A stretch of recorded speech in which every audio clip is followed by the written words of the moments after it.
Assalamualaikum warahmatullahi wabarakatuh. Perkenalkan, nama saya Muhammad Rafi Sidiki dengan NIM 230414501008. Baiklah, pada kesempatan kali ini saya akan mempresentasi dan menjelaskan hasil analisis yang sudah saya lakukan dari pada tugas bisnis intelijen. Topik yang saya analisis di sini yakni prediksi menggunakan algoritma linear regression pada penjualan produk fashion, khususnya kemeja pada dataset produk Tokopedia. Yang pertama yang ingin saya jelaskan di sini yakni adalah ringkasan tentang datasetnya. Berikut adalah dataset yang saya gunakan. Sumber data. Dataset saya peroleh melalui Kaggle, yakni dataset penjualan produk di Tokopedia dengan total 29.519 produk dari berbagai kategori. Dan saya memfokuskan analisis pada project ini, yakni analisis difokuskan pada produk fashion, yakni kemeja dengan menyaring menggunakan keyword kemeja. Pada kolom nama produk menghasilkan 269 produk dan setelah pre-processing menjadi 242 data valid. Berikut ini adalah struktur datasetnya yang terdiri dari kolom nama produk, nama toko, lokasi toko, terjual, jumlah ulasan, rating, harga, diskon, dan produk URL.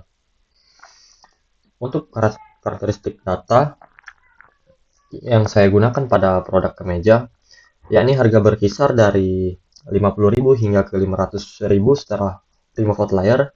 Rata-rata rating produk kemeja yakni 4,47 dari 5, 47,7% produk tidak memberikan diskon, dan rata-rata diskon untuk produk yang memberikan diskon yakni 22%. Selanjutnya yang ingin saya jelaskan adalah hasil utama dari analisis saya menggunakan algoritma linear regression. Yang pertama ada regresi A, yakni prediksi volume penjualan. Dapat dilihat di sini bahwasanya didapatkan nilai R-square sama dengan 0,430 dan CVR-square sama dengan 0,14, MAN 4068 unit dan RMSE 15.508 unit. Yang mana model mampu menjelaskan 43% variasi volume penjualan kemeja. Fitur yang paling berpengaruh adalah rating dan jumlah ulasan yang berpengaruh positif, sedangkan harga berpengaruh negatif. Yang mana semakin mahal harga, maka semakin rendah prediksi penjualan. Berikut ini adalah visualisasi di Tableau dari algoritma yang saya gunakan. Berdasarkan visualisasi scatter plot aktual versus predicted yang dibuat, terlihat bahwa mayoritas titik data mengumpul di area kiri bawah. Berikut. Menandakan sebagian besar produk kemeja di Tokopedia memang memiliki volume penjualan yang tidak begitu tinggi, namun ada beberapa penjualan yang melesat tinggi. Pada rentang tersebut, model bekerja cukup baik karena titik-titik berada tidak terlalu jauh dari garis tren. Namun, di visualisasi ini atau di grafik ini terdapat dua outlier yang mencolok. Berikut ini adalah satu produk dengan penjualan aktual yakni 50.000 unit, namun diprediksi hanya sekitar 3.600 unit oleh model. Dan satu produk dengan penjualan aktual 100.000 unit, namun diprediksi hanya sekitar 123 unit oleh model. Kedua outlier ini adalah produk dengan harga di rentang 100 hingga 150.000 dan diskon di rentang 0 hingga 22%. Namun berhasil terjual sangat banyak. Hal ini mengindikasikan bahwa penjualan ekstrim tersebut didorong oleh faktor yang dan fitur di luar dataset, seperti iklan berbayar, endorsement, atau momen promosi besar, dan juga posisi branding di pasar e-commerce.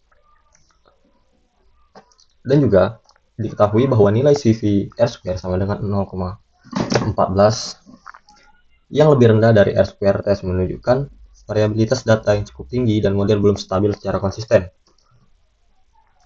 Maka, temuan pada prediksi yang pertama, yakni prediksi volume penjualan adalah produk dengan harga 89 hingga 120.000 dan diskon 20 hingga 30% dan juga rating lebih dari 4,5 diprediksi menghasilkan volume penjualan tertinggi oleh model. Berikutnya, prediksi yang saya lakukan yakni prediksi harga produk. Didapatkan nilai R square sebesar minus 0,075, CVR square sama minus 0,11, MAE dan RMSE sebesar 111. Yang mana model tidak berhasil memprediksi harga secara akurat, ditunjukkan dengan nilai R square negatif yang berarti model bahkan lebih buruk dari sekedar menggunakan nilai rata-rata sebagai prediksi. Dapat dilihat di visualisasi berikut ini,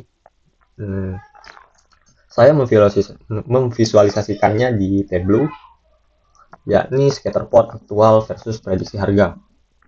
Berdasarkan visualisasi ini, terlihat pola yang sangat jelas bahwa titik-titik data menyebar tidak beraturan dan jauh dari garis diagonal sempurna. Garis tren yang terbentuk memiliki slope yang sangat rendah dan hampir datar, mengkonfirmasi bahwa model kesulitan menangkap pola linear antara fitur yang tersedia dengan harga produk. Terdapat beberapa temuan dari visualisasi ini, yakni titik biru tua di bagian kiri atas, produk dengan harga aktual rendah dari harga 50.000 hingga 100.000. Namun, model memprediksi hingga 140 dan 185.000, yang mana model overpredict untuk produk murah. Dan juga titik oranye di kanan bawah, model memprediksi terlalu rendah di kisaran 80 hingga 160, dengan harga aktual 150 hingga 500.000 rupiah, yang mana model underpredict untuk produk mahal. Dan juga terlihat di sini titik abu atau netral, yang mana hanya segelintir produk di rentang 100 hingga 150.000 yang prediksinya mendekati nilai aktual. Pola yang terlihat jelas antara biru dan oranye menunjukkan bahwa model secara sistematis overpredict untuk produk murah dan underpredict untuk produk mahal, mengindikasikan adanya faktor penentu harga yang tidak tercapture seperti bahan baku, kualitas jahitan, brand, position brand, dan biaya produksi. Hal ini menunjukkan bahwa harga produk kemeja tidak ditentukan oleh volume penjualan, diskon, atau rating semata, melainkan sangat dipengaruhi faktor eksternal yang tidak tersedia di dalam dataset.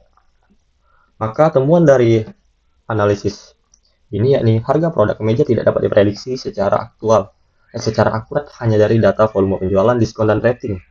Penetapan harga memerlukan pertimbangan faktor eksternal di luar dataset yang tersedia. Selanjutnya, saya melakukan prediksi jumlah ulasan. Didapatkan di sini nilai R square sama dengan 0,511, CVR R square 0,298, MAI 2300, dan RMSE 9151. Yang mana regresi ini adalah model terkuat di antara ketiganya dengan R square sebesar 0,511. Artinya model mampu menjelaskan 51% variasi jumlah produk kemeja. Fitur volume penjualan terbukti menjadi prediktor utama dengan koefisien tertinggi yakni 1,54, membuktikan bahwa semakin banyak produk terjual, maka semakin banyak ulasan yang diperoleh secara konsisten. Berikut ini adalah visualisasi di tabelnya. Berdasarkan visualisasi scatter plot aktual dan versus prediksi ulasan, terlihat bahwa garis tren mengikuti pola diagonal dengan cukup baik dibandingkan dengan regresi sebelumnya. Mayoritas titik data mengumpul di area kiri bawah dari 0 hingga 10.000 ulasan dan posisinya relatif dekat dengan garis tren, menandakan model cukup akurat untuk produk dengan jumlah ulasan normal. Namun di sini terdapat dua outlier di titik kiri atas dan juga di titik kanan bawah, yang mana produk dengan ulasan aktual hampir 0 diprediksi memiliki ulasan 1.362 ulasan. Model overpredict karena produk ini memiliki fitur yang seharusnya menghasilkan banyak ulasan, namun kenyataannya tidak. Dan juga dilihat di sini produk dengan ulasan aktual 50.000 namun hanya diprediksi oleh model yakni 912 ulasan. Ini adalah produk lama yang telah mengakumulasi ulasan selama bertahun-tahun, faktor historis yang tidak tercapture dalam dataset. Maka dari itu, temuan dari analisis prediksi ini yakni strategi utama untuk mendapatkan ulasan yang signifikan adalah dengan mendorong volume penjualan terlebih dahulu melalui penetapan harga yang tepat dan program diskon di awal peluncuran produk. Lalu saya melakukan analisis menyeluruh. Yang pertama ada distribusi harga. Dapat dilihat di sini,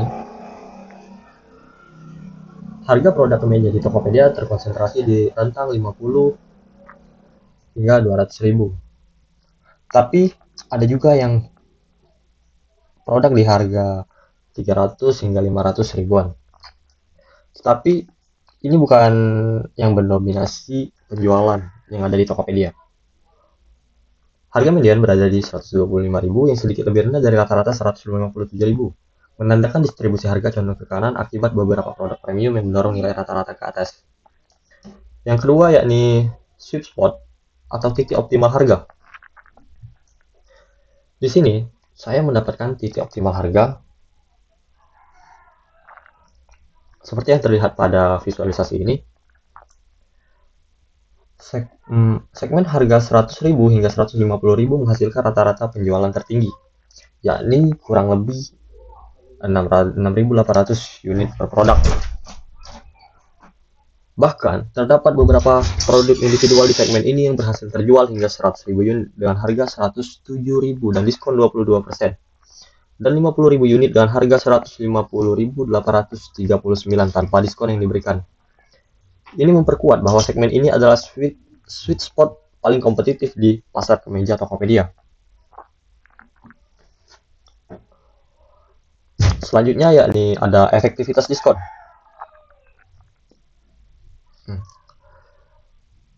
Pada analisis ini, saya melakukan pembagian diskon pada masing-masing produk, seperti produk dengan diskon kecil, diskon sedang, tidak ada diskon, diskon besar, dan juga diskon flash sale.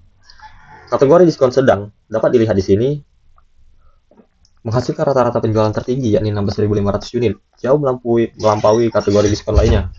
Sebaliknya, diskon flash sale 50% justru menghasilkan volume rendah, mengindikasikan bahwa diskon terlalu besar dan dapat menurunkan persepsi kualitas produk di mata konsumen. Selanjutnya ada rating produk.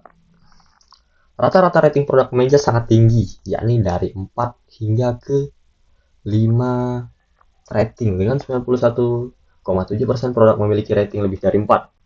Ini menandakan pasar kemeja di Tokopedia sudah sangat kompetitif dan konsumen cenderung hanya membeli produk dengan rating tinggi. Rating lebih dari 4,5 menjadi batas psikologis kepercayaan konsumen.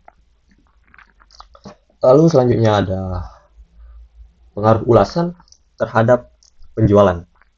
Terdapat korelasi kuat seperti yang terlihat di headmap korelasi fitur berikut ini antara jumlah ulasan dan volume penjualan dengan nilai 0,76 atau 76%. Produk dengan ulasan lebih banyak secara konsisten terjual lebih banyak, menjadikan ulasan bukan sekedar indikator kepuasan melainkan juga akselerator untuk penjualan.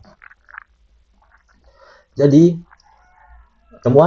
ringkasan temuan dan rekomendasi bisnis yang didapat dari analisis kedua ini yakni pada aspek harga, temuan yang didapatkan yakni sweet spot atau titik optimal di harga 100.000 hingga 150.000, dan didapatkan rekomendasi untuk merilis harga produk di 100 hingga 150.000. Diskon optimal di 11 hingga 30%, dan menghindari, dan rekomendasinya yakni hindari diskon lebih dari 50%. Lalu di rating, batas temuan yakni batas rating 4,5, untuk rekomendasinya jaga kualitas produk dan layanan. Untuk ulasan, korelasi 76% dengan penjualan, yang mana rekomendasinya adalah kejar 50 ulasan pertama secepat mungkin dan feedback pelanggan untuk memberikan ulasan. Lalu masuk ke penjelasan langkah-langkah teknis yang saya lakukan dalam analisis ini.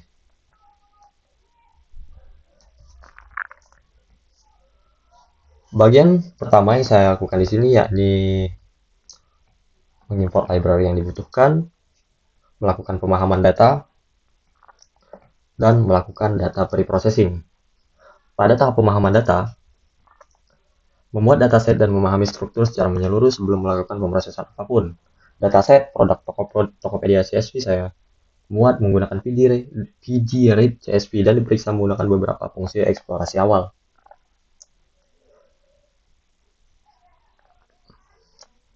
Lalu masuk ke tahapan data pre-processing. Yang pertama yang saya lakukan di sini adalah memfilter produk kemeja. Dataset difilter menggunakan metode str constraints dengan keyword kemeja bersifat case intensif pada kolom nama produk, yang mana hasil filter menghasilkan 269 produk kemeja dari total 29.000 produk. Lalu yang kedua, tahapan proses yang saya lakukan yakni parsing kolom terjual dan juga ulasan. Karena kolom terjual dan ulasan memiliki format string yakni 1000 plus terjual, 1 dan 10.000 plus terjual dan juga 50 ulasan.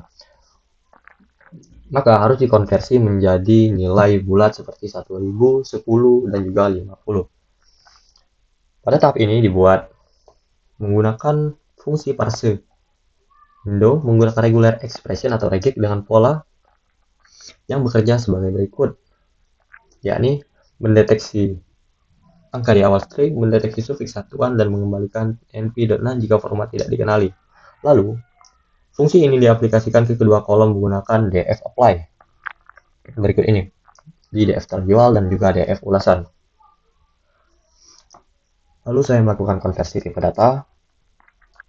Kolom numerik dikonversi menggunakan pd.numerik dan parameter error agar nilai yang tidak bisa dikonversi otomatis menjadi none dan tidak menghasilkan error. Nilai kosong pada kolom diisi dengan 0 karena produk atau informasi diskon diasumsikan tidak memberikan diskon. Lalu selanjutnya yang saya lakukan yakni fitur engineering. Dibuat beberapa kolom baru untuk memperkaya analisis, yakni harga asli sebelum diskon, lalu kategori diskon seperti tidak ada diskon, diskon kecil, diskon sedang, diskon besar, dan diskon flash.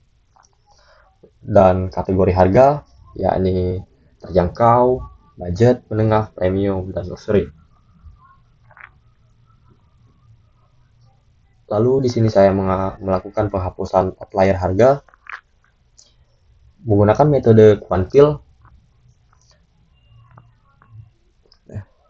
Metode saya gunakan di sini adalah percentile trim P5 hingga P5 sampai P95, yaitu membuang data di luar rentang persentil ke-5 hingga ke-95.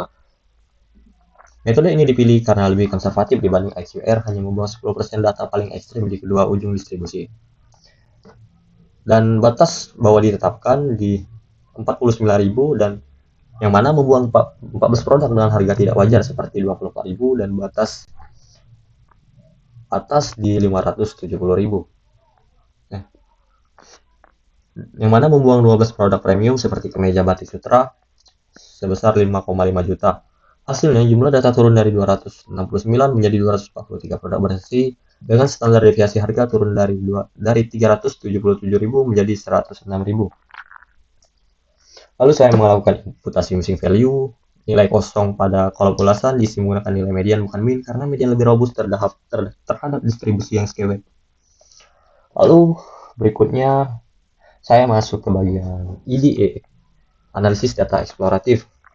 Yang pertama yang saya lakukan di bagian ini adalah statistik deskriptif, yang mana menghasilkan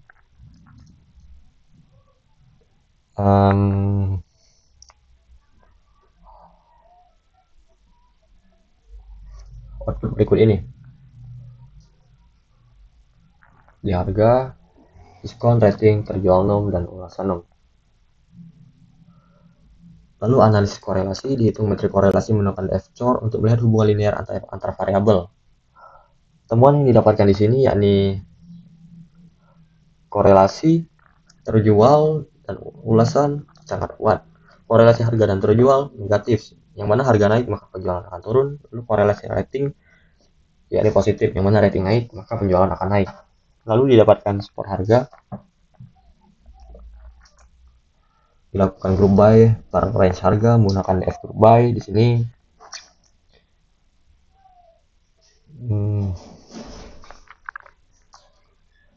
Lalu ditemukan segmen 100 hingga 150.000 sebagai sweet spot dengan rata-rata terjual tertinggi. Berikutnya yakni analisis efektivitas diskon, yang mana dilakukan group buy pada kategori diskon untuk membandingkan rata-rata penjualan antar kategori. Ditemukan bahwa diskon sedang 11 hingga 30% menghasilkan rata-rata penjualan tertinggi. Lalu saya melakukan visualisasi untuk dashboard grafiknya dan masuk ke tahapan modeling menggunakan algoritma linear regression.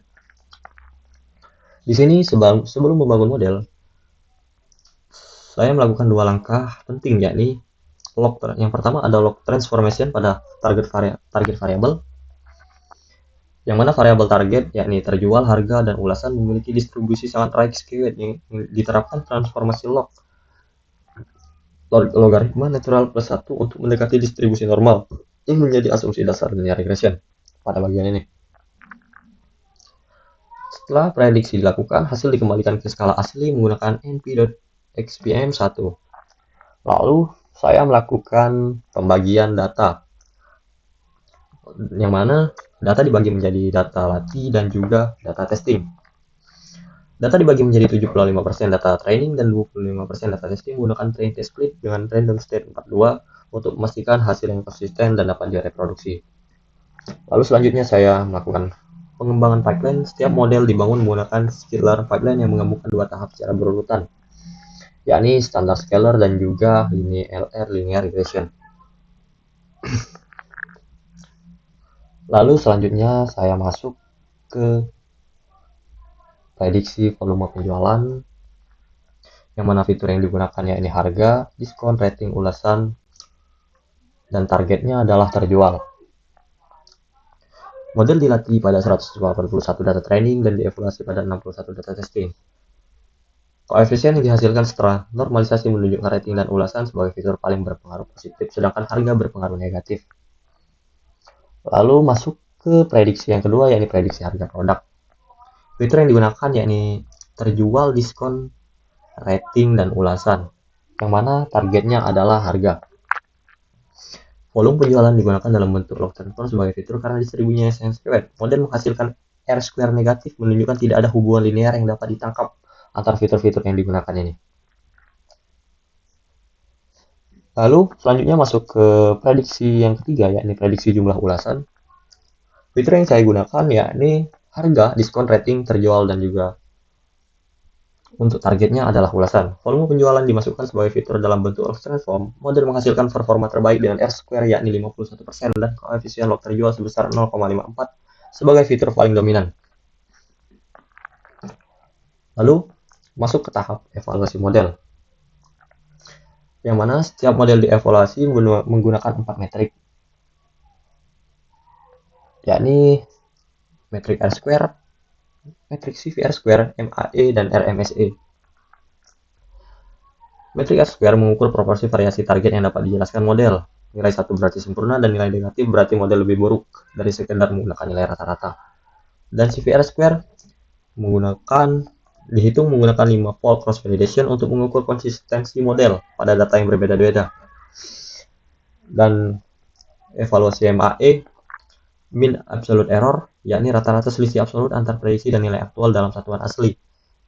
Lalu RMSE, root mean square error, yang mana akar kuadrat rata-rata kuadrat error lebih sensitif terhadap outlier dibanding MAE, sehingga memberikan gambaran error pada kasus terburuk. Lalu pada visualisasi tabel di sini saya membuat simulasi skenario, bahwasanya setelah model regresi A yakni prediksi volume penjualan selesai dibangun, saya melakukan simulasi prediksi pada 121 kombinasi harga dari 150 hingga 300 per 25.000 dan diskon 0% hingga 50% per 5% dengan asumsi rating tetap 4,7 dan ulasan 50. Dan dapatlah hasilnya terlihat seperti visualisasi ini, yang mana jika harga diskon 25, harga 50, maka prediksi terjual oleh model adalah 156. Dan jika harga 300, diskon 25%, maka prediksi terjualnya 40 unit. Baiklah, mungkin sekian presentasi dari saya. Kurang dan lebih saya mohon maaf. Saya akhiri. Wassalamualaikum warahmatullahi wabarakatuh.